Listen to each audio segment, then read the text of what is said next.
नमस्कार मित्रांनो. ब्रिजभूषण शरण सिंग यांच्या विरोधात भारतातील काही प्रमुख महिला खेळाडूंनी, कुस्तीपटूंनी लैंगिक शोषणाची तक्रार दाखल केली आणि ही तक्रार दाखल केल्यानंतर त्याची दखल घेतली जात नाही म्हणून त्यांनी आंदोलन देखील सुरू केले. तक्रारीवरून एफ-आय-आर दाखल होत नाही म्हणून एफ-आय-आर दाखल करून घेण्याकरता त्यांनी सर्वोच्च न्यायालयात याचिका देखील दाखल केली. 25 एप्रिल 2023 रोजी मेहरबान सर्वोच्च न्यायालयाने त्यामध्ये प्रतिपक्षाला म्हणजे पोलीस पक्षाला नोटीस देखील काढली आणि ही नोटीस काढून त्या प्रकरणाची सुनावणी करण्याकरता 4 मे 2023 रोजीची तारीख निवडली.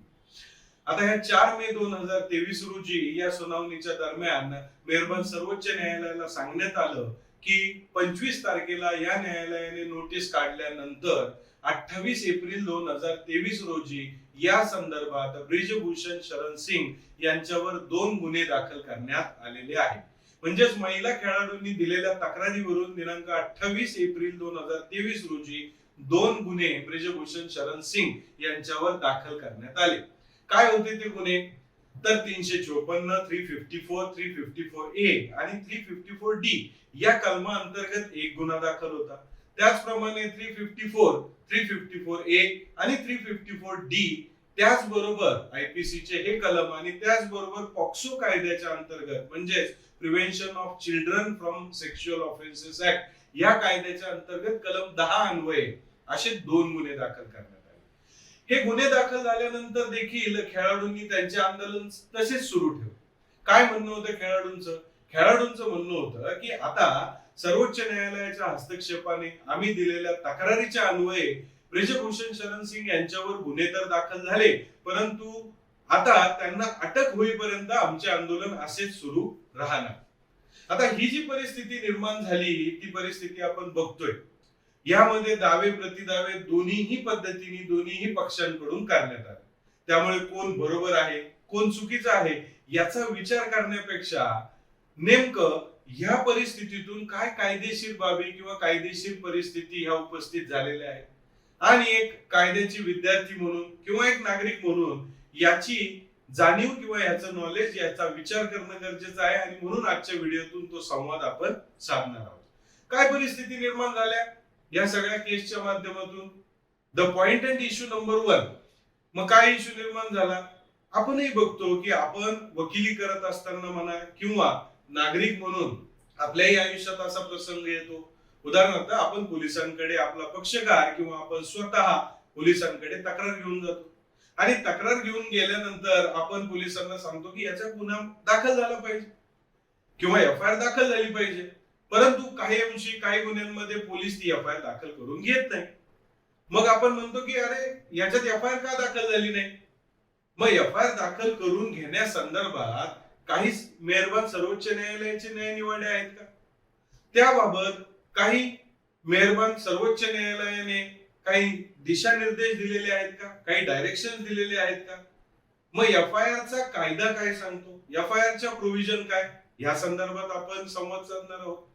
त्यानंतर दुसरा प्रश्न आपल्या समोर उपस्थित होतो की ज्या वेळेस एफ-आय-आर दाखल होते परंतु फिर्यादी किंवा आरोपी अशा दोन्ही पद्धतीने आपण विचार करू की आपल्याकडे फिर्यादी आला आणि फिर्यादीने सांगितलं की सर मी आता कंप्लेंट दिली होती पोलीस स्टेशनला आणि पोलिसांनी माझ्या तक्रारीवरून गुन्हा दाखल करून घेतलाय, परंतु त्या गुन्ह्याचा तपास मात्र व्यवस्थित होत नाही कारण आरोपीच्या बाजूनी ते तपास करतात आणि आरोपीला या गुन्ह्यातून क्लीन चिट मिळावी किंवा त्याला सोडून द्यावं या दृष्टिकोनातून गुन्ह्याचा तपास चाललाय. माझ्याकडे जे पुरावे आहेत ते मी पोलिसांना देतोय, परंतु पोलीस त्या पुराव्यांवर कुठलाही तपास करत नाही, म्हणजेच गुन्ह्याचा तपास व्यवस्थित होत नाही. अशी तक्रार घेऊन येताना बरीच लोक आपण बघतो, बऱ्याच लोकांची अशी तक्रार असते. मग ह्या संदर्भात ही झाली फिर्यादीची बाजू. आता आरोपीची बाजू.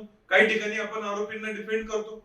मग आरोपी काय म्हणतात की सर मला या खोट्या गुन्ह्यात गुंतवलेलं आहे, यामध्ये माझा कुठलाही रोल नाही, गुन्ह्याचं कुठलंही कनेक्शन नाही, परंतु हा खोटा गुन्हा आहे आणि याच्या विपरीत याच्या contrary I have the evidence to prove that की false offence has been registered against me, म्हणजे माझ्यावर खोटा गुन्हा दाखल झाला हे दाखवण्याकरता माझ्याकडे बरेचसे पुरावे आहेत. मग अशा संदर्भात मी ते पुरावे इन्व्हेस्टिगेटिंग ऑफिसर किंवा तपासी यंत्रणेला दिले तरी देखील ते तपासी यंत्रणा घेत नाही. मग माझ्या विरोधातला खोटा तपास चालू आहे. मग या संदर्भात कायदा काय सांगतो? तपासाचे अधिकार इन्व्हेस्टिगेटिंग मशिनरीजला दिलेले आहेत. म्हणजे पोलीस यंत्रणेला दिलेले आहेत. मग पोलीस यंत्रणेला एवढे तपासाचे अधिकार आहेत तर त्यांचे कर्तव्य काय, त्या संदर्भात सर्वोच्च न्यायालयाची काही न्यायनिवाडा आहे का, हे आपण जाणून घेणार आहोत. तिसरा प्रश्न उपस्थित होतो की गुन्हा दाखल झाला, गुन्ह्याचा तपास सुरू आहे, पण काही फिर्यादी येतात, ते म्हणतात की सर आम्ही गुन्हा तर दाखल केला परंतु या आरोपीने खूप त्रास दिलेला आहे, ह्या आरोपीला अटक झाली पाहिजे. मग अटकेच्या संदर्भातला कायदा काय सांगतो, अटक कधी करता येते, कधी कुठल्या गुन्ह्यांमध्ये अटक करता येत नाही, सर्वोच्च न्यायालयाने अटकेच्या संदर्भात काही न्यायनिवाडे दिलेले आहेत का, या संदर्भात आज आपण संवाद साधणार आहोत. त्यामुळे की ह्या संपूर्ण जी काही परिस्थिती उद्भवलेली आहे या केसच्या निमित्ताने, that we are going to see from the legal point of view, from the legal perspective. So let us start with the point number and issue number 1. What is the law relating to the FIR, first information report आणि registration of FIR च्या बाबतीत कायदा काय सांगतो. त्यामुळे आपण बघणार आहोत की what is the law in respect and in relation with the registration of the FIR. So first information report म्हणजे काय, गुन्हा घडलाय आणि गुन्ह्याची प्रथम माहिती आपण जी पोलीस स्टेशनला देतो त्याला आपण फर्स्ट इन्फॉर्मेशन रिपोर्ट म्हणतो. काय सेक्शन आहे त्याचा सेक्शन आहे 154. मग आता पोलिसांकडे जाऊन तक्रार दिल्यानंतर पोलिसांना FIR दाखल करून घेणं बंधनकारक आहे का, बऱ्याच गोष्टींची उत्तरं आपल्याला मेहरबान सर्वोच्च न्यायालयाचा एक जजमेंट आहे त्या जजमेंट मधून मिळते. कुठलं आहे ते judgement, Lalita Kumari versus State of UP. आता या जजमेंट मध्ये मेहरबान सर्वोच्च न्यायालयाने काय सांगितलं, पहिली महत्वाची गोष्ट आपण लक्षात घ्यायला हवी की जर कॉग्निझिबल स्वरूपाच्या गुन्ह्याची तक्रार ही जर पोलिसांना आपण केली आणि आपण केलेल्या तक्रारीवरून जर कॉग्निझिबल स्वरूपाचा गुन्हा घडलेला आहे किंवा दखलपात्र स्वरूपाचा गुन्हा हा घडल्याचा जर बोध त्यांना होत असेल तर पोलिसांनी ती FIR दाखल करून घेणं बंधनकारक आहे. मग इथं प्रश्न उपस्थित होतो, दखलपात्र स्वरूपाचे गुन्हे म्हणजे नेमकं कोणते गुन्हे. हे गंभीर स्वरूपाचे गुन्हे असतात जिथं मॅजिस्ट्रेट कडून वॉरंट शिवाय देखील अटक करता येते, पोलिसांना डायरेक्टली अटक करण्याचे अधिकार असतात. आपण NC म्हणतो बघा. मग NC म्हणजे काय, नॉन कॉग्निझिबल ऑफेन्स, म्हणजे अदखलपात्र, ज्याची दखल पोलिसांना डायरेक्टली घेता येत नाही, डायरेक्ट अटक करता येत नाही. मग हे गुन्ह्यांचे वर्गीकरण जे आहे ते CRPC मध्ये आपण केलेलं आहे. So we will find where cognizable offence आणि नॉन कॉग्निझिबल ऑफेन्स हे CRPC च्या शेड्यूल मध्ये आपल्याला वाचायला मिळतील. मग पहिल्यांदा आपण काय करतो की अरे मी जी तक्रार केलेली आहे ती कुठल्या गुन्ह्याच्या संदर्भात आहे, मग ती दखलपात्र स्वरूपाच्या गुन्ह्याच्या संदर्भात आहे. मग जर दखलपात्र स्वरूपाचा गुन्हा जर घडलेला असेल तर गुन्हा दाखल करून घेणं पोलिसांना बंधनकारक आहे. सो आता प्रस्तुतच्या प्रकरणावर येऊ. मग महिला खेळाडूंनी जो काही गुन्हा दाखल केला होता, जी तक्रार दाखल केली होती, ती तक्रार कुठल्या स्वरूपाची गुन्हे होते, दखलपात्र स्वरूपाचे गुन्हे होते. मग ती तक्रार जी आहे ती FIR मध्ये कन्वर्ट व्हायला हवी होती का, व्हायला हवी होती. 28 तारखेला ती FIR दाखल करून घेण्यात आली. मग ललिता कुमारीचं जे सायटेशन आहे त्यामध्ये कन्क्लुजन जर आपण वाचले तर बरेच कन्क्लुजन दिलेले आहे. थोडक्यात आपण बघितलं की मॅन्डेटरी रजिस्ट्रेशन ऑफ FIR. आता प्रिलिमिनरी इन्क्वायरीचा मुद्दा आला की एखादी तक्रार आली, मग ही तक्रार खरी आहे का खोटी आहे, किंवा ही तक्रार आल्यानंतर काही प्राथमिक चौकशी करण्याचे पोलिसांना अधिकार आहेत का, whether preliminary inquiry is permissible.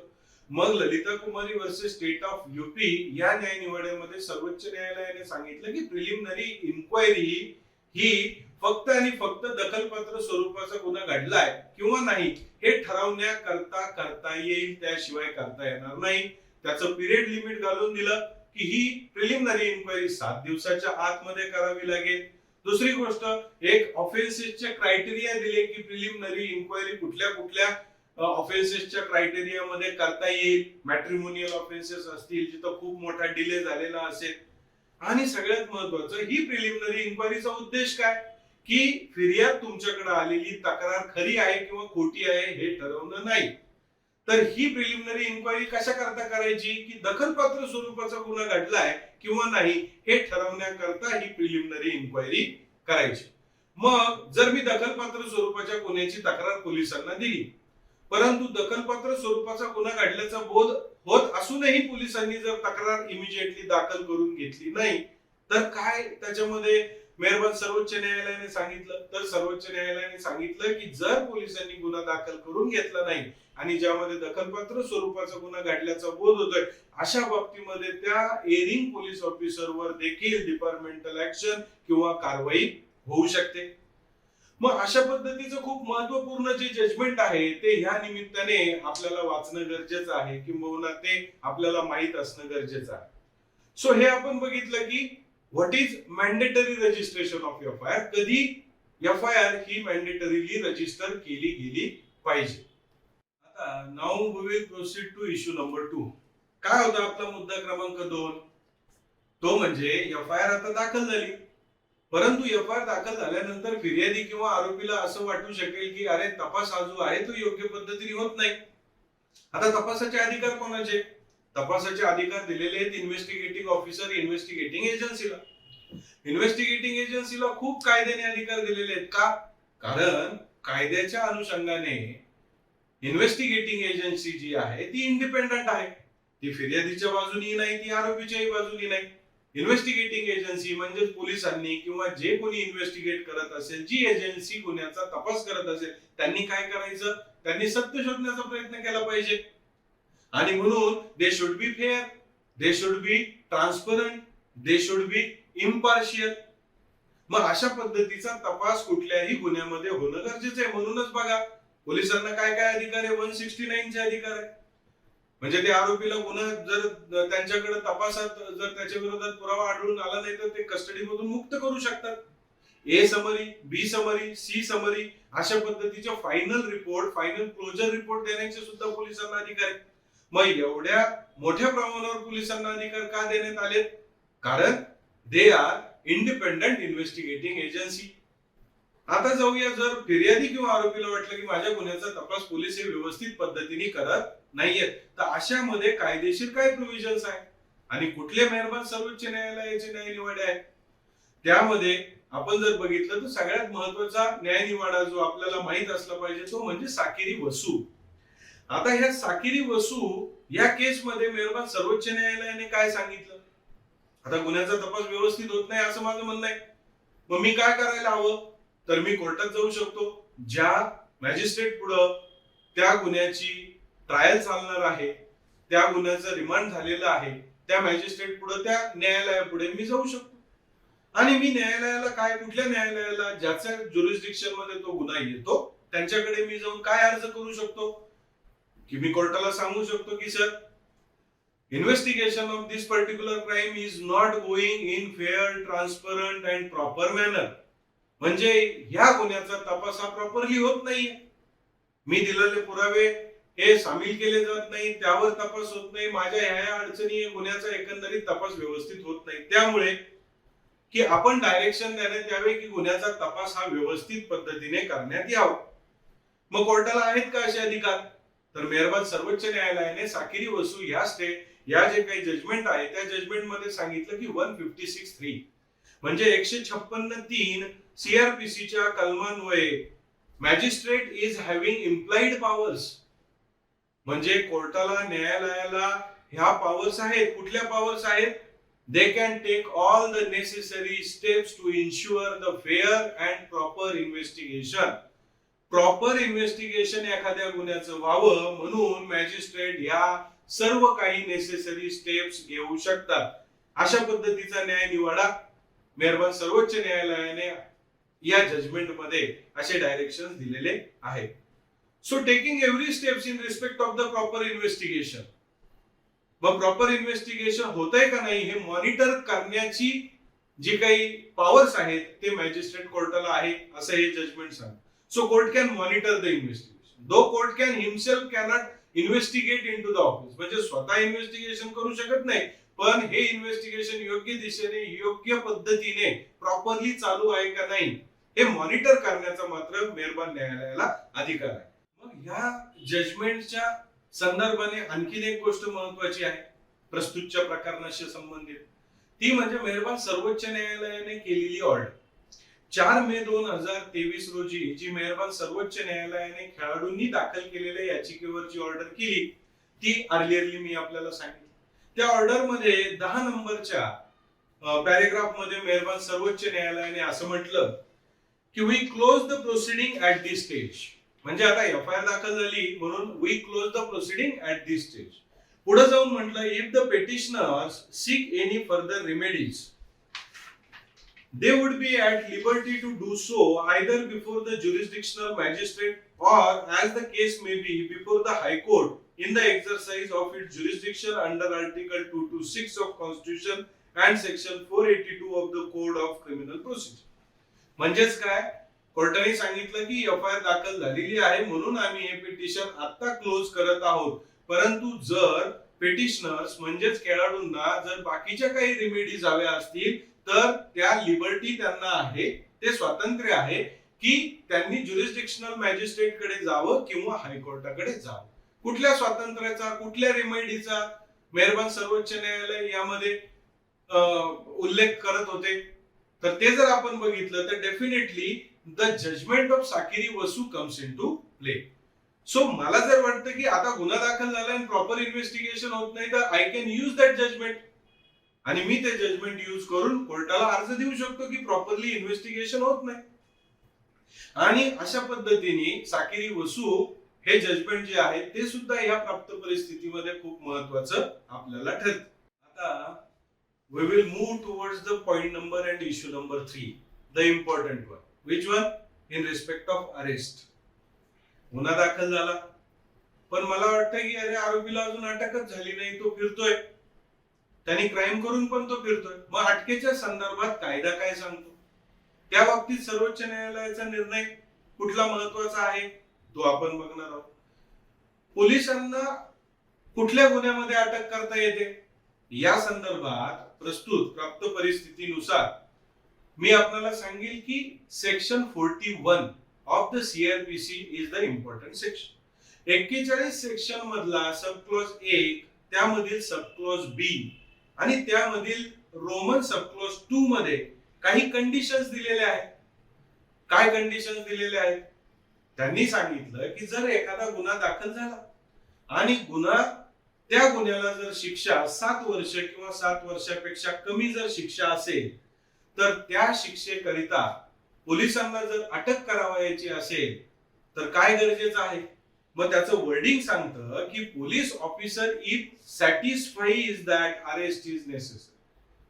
पहिली गोष्ट काय गरजेचं आहे? Satisfaction of the police. Me police आहे, माझं सॅटिस्फॅक्शन गरजेचं आहे की या गुन्ह्यामध्ये अटक गरजेची आहे. कुठल्या गुन्ह्यामध्ये? 7 वर्ष किंवा 7 वर्षापेक्षा कमी शिक्षा असलेल्या गुन्ह्यामध्ये. मग मी कसं सॅटिस्फाय करायचं स्वतःला की अरेस्ट गरजेची आहे किंवा नाही? मग कायद्याने काही कंडिशन्स दिल्या की त्या कंडिशन मी बघायच्या आणि मग मी सॅटिस्फाय आहे की नाही, मग ती अरेस्ट गरजेची आहे की नाही ते ठरवायचं. कुठल्या कंडिशन आहे? पहिली condition, to prevent such person from committing any further offence. जर एखादा आरोपी हा परत ऑफेन्स करू शकणार असेल, फर्दर काही गुन्हा करू शकणार असेल, दुसरा गुन्हा करू शकणार असेल आणि अशी माझी खात्री झाल्यास किंवा माझं सॅटिस्फॅक्शन, माझं म्हणजे कोणाचं? इन्व्हेस्टिगेटिव्ह ऑफिसरचं किंवा पोलीसचं, माझी खात्री झाल्यास मी अटक करू शकतो. दुसरी कंडिशन काय? For proper investigation. मला जर वाटलं की गुन्ह्याची प्रॉपर इन्व्हेस्टिगेशन याला अटक केल्याशिवाय होऊ शकत नाही तर मी अटक करू शकतो. कुठल्या गुन्ह्याच्या संदर्भात? 7 वर्ष किंवा 7 वर्षापेक्षा कमी शिक्षा असलेल्या गुन्ह्यांच्या संदर्भात. एका सांगतोय कारण 7 वर्षापेक्षा जर जास्त शिक्षा असेल तर police can directly arrest. These principles, these terms and conditions would not apply in that case. So third condition, तिसरी कंडिशन काय? To prevent such person from causing the evidence of the offense to disappear or tampering with such evidence in any manner. म्हणजे काय? गुन्हा घडलाय, गुन्ह्याच्या संदर्भात काही पुरावे आहेत महत्वपूर्ण, परंतु त्या पुराव्याशी छेडछाड करण्याचा प्रयत्न आरोपी करू शकतो किंवा तो पुरावा नष्ट करण्याचा आरोपी जर प्रयत्न करू शकतो. असं जर माझं सॅटिस्फॅक्शन झालं म्हणजे तपासी अधिकाऱ्याचं सॅटिस्फॅक्शन झालं तर मी त्याला अटक करू शकतो. This is third condition. What is the fourth condition? Fourth condition says to prevent such person from making any inducement, threat, promise to the witnesses. मग गुन्ह्यात काही साक्षीदार आहेत महत्वाचे, परंतु जर इन्व्हेस्टिगेटिव्ह ऑफिसरला हे सॅटिस्फाय झालं, वाटलं की अरे हा आरोपी साक्षीदारांवर दबाव आणू शकतो त्यांना इंड्यूस करू शकतो, त्यांना थ्रेट करू शकतो, त्यांना काही लालूच दाखवू शकतो, प्रॉमिस करू शकतो आणि त्याचा परिणाम अल्टिमेटली गुन्ह्याच्या तपासावर होणार आहे. Therefore his arrest is necessary. म्हणून त्याला अटक करणं गरजेचं आहे. In that case also investigative officer can arrest that person. मग त्या पद्धतीने अटक केली जाऊ शकते. This is the fourth condition. Now last one the fifth condition, which is as unless such person is arrested, his presence in the court whenever required cannot be ensured. म्हणजे काय? अरे आता ह्या आरोपीला जर अटक केली नाही या गुन्ह्यामध्ये तर परत त्याला कोर्टासमोर त्याचा प्रेझेन्स सिक्युअर केला जाणार नाही. हा पळून जाईल, परागंदा होईल आणि तो पुन्हा मिळून येणार नाही. म्हणून देखील पोलीस त्याला अटक करू शकतात. सो पोलिसांना सॅटिस्फॅक्शन करता ह्या 5 कंडिशन्स दिलेल्या आहेत कायद्याने. मग पोलिसांनी बघायचं की अरे याच्यातली कंडिशन आहे का की जी मला सांगते की ह्या आरोपीला अटक करणं गरजेचं आहे. हा दबाव आणू शकतो साक्षीदारांवर, हा पळून जाऊ शकतो, गुन्ह्याचा तपास व्यवस्थित होऊ शकत नाही, हा परत मिळून येणार नाही, हा काही एव्हिडन्स डिसअपिअर करू शकतो. यापैकी काही याच्या बाबतीतल्या शक्यता आहेत का? आणि जर या शक्यता असतील, मला जर सॅटिस्फाय झालं तर मग मला 7 वर्ष किंवा 7 वर्षापेक्षा कमी असणाऱ्या गुन्ह्यांमध्ये आरोपीला अटक करता येते. हा सांगतो कायदा. आता ह्या कायद्याबरोबरच आपल्याला बघायचंय की या संदर्भातलं मेहरबान सर्वोच्च न्यायालयाचं खूप महत्वपूर्ण असं जजमेंट. सो प्राप्त परिस्थितीनुसार मेहरबान सर्वोच्च न्यायालयाने Arnesh Kumar versus State of Bihar हे जे जजमेंट आहे ते खूप महत्वपूर्ण ठरतं. काय आहे नेमकं हे जजमेंट आणि काय सांगितलंय मेहरबान सर्वोच्च न्यायालयाने ह्या न्यायनिवाड्यामध्ये? आता अटक एखाद्याला अटक होणं म्हणजे खूप महत्वाची गोष्ट आहे. त्याच्या वैयक्तिक स्वातंत्र्यावर तो घाला आहे. एखाद्याला अरेस्ट होणं म्हणजे तो स्टिग्मा घेऊन तो जगतो की मला अटक झाली होती. मग त्या खऱ्या गुन्ह्यात, खोट्या गुन्ह्यात हे नंतरून सिद्ध होतं. आणि या सर्व बाबींचा अटकेच्या संदर्भात मेहरबान सर्वोच्च न्यायालयाने विचार करून या महत्वपूर्ण जजमेंट मध्ये सर्वोच्च न्यायालयाने सांगितलं की पोलिसांना केवळ अटक करण्याचे अधिकार आहेत म्हणून त्यांनी ऑटोमॅटिकली आणि अननेसेसरीली अटक करता कामा नये. म्हणून काही गाईडलाईन्स इश्यू केल्या. आता मेहरबान सर्वोच्च न्यायालयाने सांगितलं की ज्या गुन्ह्याला 7 वर्ष किंवा 7 वर्षापेक्षा कमी शिक्षा असेल तिथे ऑटोमॅटिक किंवा अननेसेसरी अटक केली जाऊ नये. यानुसार आपण 2 परिस्थितींचा विचार करू की जर मी पोलीस अधिकारी, मी तपासी अधिकारी आहे, मला वाटलं की अरे ही चेकलिस्ट जी आहे 5 कंडिशन मी ज्या सांगितल्या त्याच्यापैकी बऱ्याचशा कंडिशन आहेत आणि इथं अटक करणं गरजेचं आहे. मग मी अटक करू शकतो का? आणि जर मी अटक करण्याचं ठरवलं तर ह्या न्याय निवडण्याप्रमाणे मला काय काय फॉलो करावं लागेल? मग जर समजा मी अटक केली कारण त्या चेकलिस्ट मध्ये तो पळून जाण्याची शक्यता आहे, त्यांनी दबाव आणण्याची शक्यता आहे, तो साक्षीदारांना धमकवण्याची शक्यता आहे, गुन्ह्याचं प्रॉपर इन्व्हेस्टिगेशन होण्याकरता त्याची अटक गरजेची आहे. मग मला ही सगळी कारणं, मी जर आरोपीला अटक केली तर या जजमेंट नुसार मला ही सगळी चेकलिस्ट जी आहे ती मला द्यावी लागेल कन्सर्न मॅजिस्ट्रेट कडे, किंवा मी कुठल्या कारणांकरते ह्या आरोपीला अटक केलेली आहे. आणि मॅजिस्ट्रेटनी काय करायचं? ती कारणं संयुक्तिक आहेत का नाही, बरोबर आहेत का नाही हे चेक करायचं. की फक्त कायद्यामध्ये ही 5 कारणं दिलीत म्हणून मी 5 कारणं लिहून फक्त मॅजिस्ट्रेट कडे द्यायची आणि अननेसेसरीली अटक करायचं म्हणजेच माझ्या अधिकारांचा गैरवापर करायचा असा अर्थ होईल का? नाही. असं अपेक्षित आहे का? नाही. म्हणून मेहरबान सर्वोच्च न्यायालयाने खूप सुंदर पद्धतीने या जजमेंट मध्ये सांगितलं की नाही, ही चेकलिस्ट ज्यावेळेस मॅजिस्ट्रेट कडे जाईल की तुम्ही अटक का केली, त्यावेळेस मॅजिस्ट्रेटची देखील ही ड्युटी आहे की ती चेकलिस्ट तपासून बघणे की केवळ पोलीस अधिकारी म्हणतात की हा साक्षीदारांवर दबाव आणण्याची शक्यता आहे, त्याची खरंच शक्यता आहे का? हा पळून जाण्याची शक्यता आहे, त्याची खरंच शक्यता आहे का? हा तपासात जे काही पुरावे आहेत त्याच्यात फेरबदल, टेम्परिंग करण्याची शक्यता आहे, खरंच शक्यता आहे का? हा सिमिलर ऑफेन्सेस परत करण्याची शक्यता आहे, याच्या विरोधात पूर्वीचे काही ऑफेन्सेस होते का? काय आधार आहे पोलिसांच्या ह्या चेकलिस्टला किंवा अटकेचे जे काही कारण दिलेले आहेत त्याला नेमकं काय आधार आहे हे चेक कोणी करायचं? मॅजिस्ट्रेट. आता हे झालं अटक करण्याच्या बाबतीत. समजा मी तपासी अधिकारी आहे आणि मी ठरवलं की बरोबर आहे हा काय पळून जाऊ शकत नाही, हा तपासात सहकार्य करतोय, याला काय अटक करण्याची गरज नाही, हा काय साक्षीदारांवर दबाव पण आणत नाही, मग त्याच्यामुळे याला या गुन्ह्यामध्ये अटक करण्याची गरज नाही, कारण मला सर्वोच्च न्यायालयाच्या जजमेंट प्रमाणे सांगितलं की ऑटोमॅटिकली मला अधिकार आहेत म्हणून आणि अननेसेसरीली मी अटक करायची नाही. आणि जी काही गुन्हे याच्यावर दाखल आहेत त्याची शिक्षा 7 वर्ष किंवा त्याच्यापेक्षा कमी आहे. त्यावेळेस सुद्धा मी जर हा निर्णय घेतला की मला त्याला अटक करायची नाही, अर्थात हा निर्णय कोणाचा आहे लक्षात घ्या, investigating officer. So he is having ample powers to decide whether to arrest or not. मग मी ठरवलं आता नाही अटक करायची मला, तरी शकेल की मी जर अटक नाही करायचं ठरवलं हे देखील मी 14 दिवसाच्या आत कोणाला कळवायचं, मॅजिस्ट्रेट साहेबांना. अर्थात त्याच्यात म्हटलंय की हा पिरियड वाढू शकतो, परंतु अटक न करण्याची कारण सुद्धा मी सांगायची आहे. त्याच्यामुळं अटक करताना पण कायद्याचा गैरवापर माझ्याकडून होऊ नये आणि अटक न करायची ठरवली म्हणजे मी एखाद्याला फेवर देतोय का त्या संदर्भात पण कायद्याचा गैरवापर होऊ नये याच्याबद्दलचा चेक जो आहे investigating machinery, investigating agency, investigating officer याच्या वागण्यावर, याच्या अधिकारांवर तो मेहरबान सर्वोच्च न्यायालयाने अर्नेश कुमार ह्या न्यायनिवाड्यातून दिलेला आहे. बरोबर. मग ह्या पद्धतीने की एखाद्याला अटक करण्याचा अधिकार हा इन्व्हेस्टिगेटिंग ऑफिसरचा आहे. मग आता याच्यामध्ये बघा, आपण मगाशी बघितलं होतं की आपल्याला वाटतं की गुन्ह्याचा तपास व्यवस्थित होत नाही. बरीच लोक आपण आपल्याकडे येतात आणि म्हणतात साहेब त्याला अजून अटकच झाली नाही, म्हणजे गुन्ह्याचा तपास व्यवस्थित झाला नाही. मग असं आपण कोर्टासमोर म्हणू शकतो का की नाही साहेब अटक करणं म्हणजे याला अटक करण्याचे डायरेक्शन आपण द्या, कोर्टाला आपण मागू शकतो का? आणि कोर्ट तसे ऑर्डर्स पास करू शकता का की ह्या आरोपीला तुम्ही कस्टडीत घ्या किंवा अटक करा? हाही महत्वाचा मुद्दा आहे. What is mean by monitoring of the investigation, whether it includes the direction to arrest that person if court comes to the conclusion that effective investigation, proper investigation cannot be done until and unless that accused to be arrested.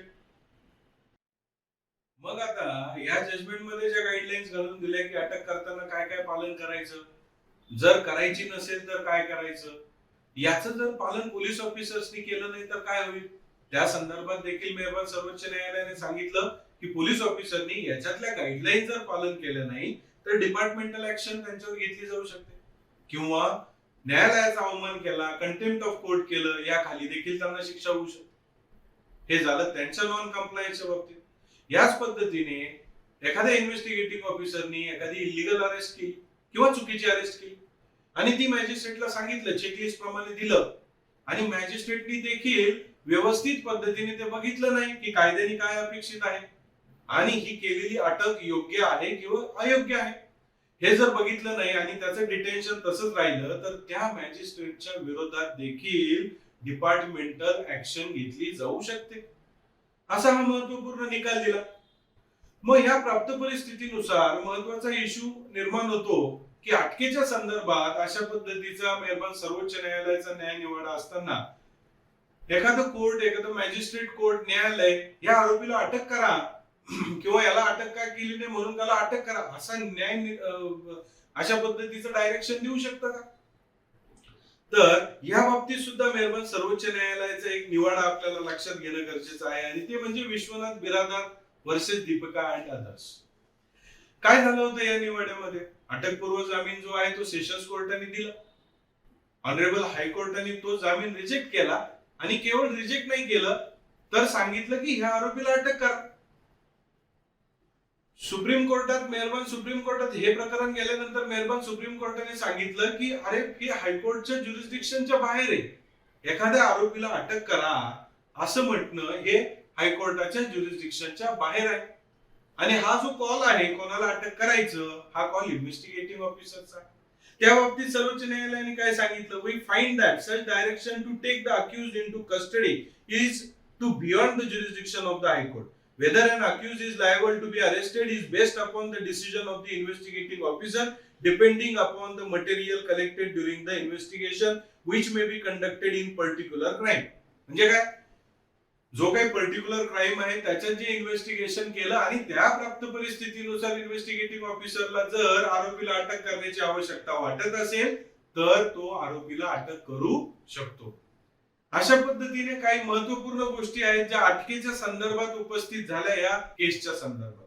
त्यामुळे अशा पद्धतीने आपल्यालाही आपल्या दैनंदिन practice मध्ये किंवा दैनंदिन जीवनामध्ये अशा प्रकारच्या परिस्थितींचा सामना करावा लागतो. आपण तक्रार देतो, एफआयआर दाखल केली जात नाही, मग त्या संदर्भात काय करायचं? मग एफआयआर दाखल झाली, गुन्ह्याचा तपास व्यवस्थित होत नाही, त्या संदर्भात काय करायचं? अटकेच्या संदर्भात काय कायदा आहे? कधी आपल्या पक्षकारालाच जर चुकीची आणि इलिगल अटक केली तर अग्नेश कुमारचा वापर कसा करायचा? तपासाच्या संदर्भात साखरी वस्तूचा वापर कसा करायचा किंवा त्याचा आधार कसा घ्यायचा, या संदर्भात आपण आज संवाद साधला किंवा मी जी काही इन्फॉर्मेशन आहे ती आपल्याशी शेअर करण्याचा प्रयत्न केला. अशाच पद्धतीने द लीगल लिटरसी फोरम या चॅनलच्या माध्यमातून आपण संवाद पुढे साधत राहू आणि भेटत राहू. तोपर्यंत नमस्कार.